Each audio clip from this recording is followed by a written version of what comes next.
In today's video, I'm going to teach you how to import a CSV file on Mailchimp. Importing context correctly is really important because it keeps your audience organized and makes sure your emails go to the right people with the right information. I'll walk you through the exact steps, and I'll also explain what's happening along the way so you know why each step matters. First, log into your Mailchimp account and head to your Audience section. At the top of the screen, look for Audience, then choose Audience Dashboard. This is where you can see and manage the people you'll be emailing. From the Audience dashboard, find the Manage Audience drop-down menu. Click it, and then select Import Contacts.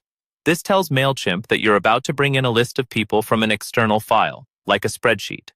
On the import screen, you'll see different options for how to bring in contacts. Choose Upload a File since we're working with a CSV, then click Continue. Before you move on, it's a good idea to make sure your CSV file is ready. The first row should contain clear column headers like email, first name, and last name, and each contact should be on its own line. Next, click Select a File. Browse your computer, find your CSV file, and select it.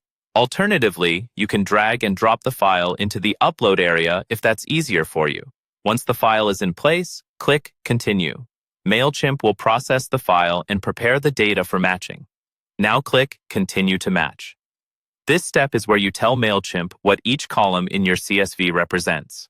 You'll see your column names from the file on one side and Mailchimp fields, like email address or first name, on the other.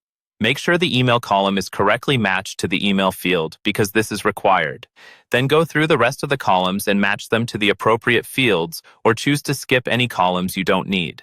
When you're happy with how everything is matched, click Finalize Import. Mailchimp may give you a quick summary of how many contacts will be added or updated. Review that briefly, and if everything looks right, click Complete Import. Mailchimp will now process your CSV and add those contacts into your audience. Once it's done, you'll be able to use them in campaigns, segments, and automations right away.